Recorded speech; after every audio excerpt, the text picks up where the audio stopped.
Trying to have like a good angle for this video. Assalamu alaikum everyone. Welcome back to Positivity with me. Today you might wonder why I'm holding this remote. But we're going to be talking about Tawakul. What is Tawakul? So we hear Tawakul on social media all the time. And you're wondering what is Tawakul? What is Tawakul? So Tawakul is leaving everything in the hands of Allah. Yes, having tawakkul is, letting go or surrendering, as people say. So, how do you do this? Now, when you hear surrendering, it's very tricky because some people would think, oh, just surrender. Okay, then I'm just going to stay at home, or I'm just going, like, I'm not going to do anything, and whatever is meant for me will come to me. No, baby. That's not what it means. What tawakkul means is you do everything you have to do. So, for example, you're looking for a job, right? You've applied, you've searched, you've asked people, you're not getting the job. Sometimes they say don't give up. So having tawakkul does not mean you've given up. It's saying, yeah, Allah, you know what? I'm letting this go. If it's good for me, bring it back to me. Do you know what I'm saying? So for example, this remote that I'm holding, right? Let's say it stops working for no reason. I take it to the repairer to repair it for me. Multiple repairers have failed to make it work. I've prayed to Allah, please let this remote work. Because for some reason, this remote is so dear to me, and I love this remote so much that I can't afford to lose this remote. Right? So I pray to Allah, I beg Him, I do what I can, and it's still not working. Then what do? Are there other options for me to get another remote? I could buy a new one, right? Exactly. So I go and buy a new one and I let this go. At that point, I've accepted my fate. So tawakkul is like accepting your qadar is also a part of tawakkul. So you're accepting your qadar in hopes that this current moment or me not having this is good for me in that moment. Like Allah has bigger plans for me in this dunya and the akhirah. So let's say, for example, you're going through a test. And see, a lot of people say, life is a mindset thing, it's a mindset thing, it's a mindset thing. We have all of these in the Quran already. It's already in Islam. They always tell us think positive of every situation and you'll be able to deal with it better. And it's true, whenever something is happening to you and you see it in a positive way, you're able to get over that issue quickly versus when you're sitting down and you're just thinking about all the negative things that can come out of the situation. I've been there, and I know you've been there as well.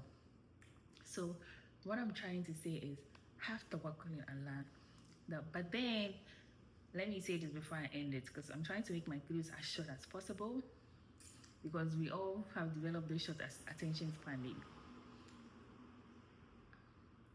Some people intentionally stay in bad situations and think that is what Allah wants for them. For example,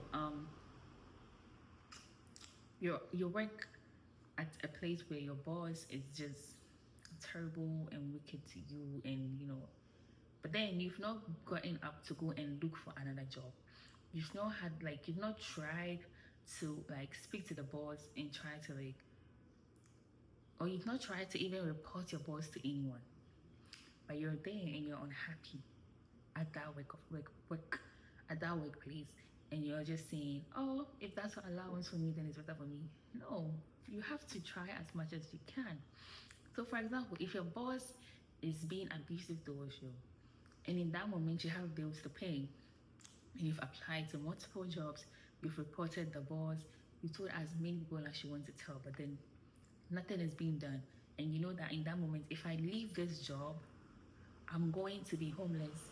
So I'm going to stay in this job to elevate this abuse because I need this money. You're going to say that in that moment, you then now accept that, okay, maybe Allah wants to teach me something through this wicked boss of mine. However, if you haven't done anything about it, which is if you haven't reported your boss to anyone, if you haven't tried to apply to other jobs and you are just there, or maybe try to start a business to be able to leave that current environment, then you cannot say that that's what Allah wants for you. Remember, Allah does not want us to struggle. And I always say it, human beings are the only ones with free will. We have the free will to do what we want to do. We have the free will to choose whatever situation we want to be in. And in the Quran, Allah says, when good comes to us, it's from Allah. When bad comes to us, it's not from Allah. And this doesn't mean every bad thing that happens to us is not from Allah.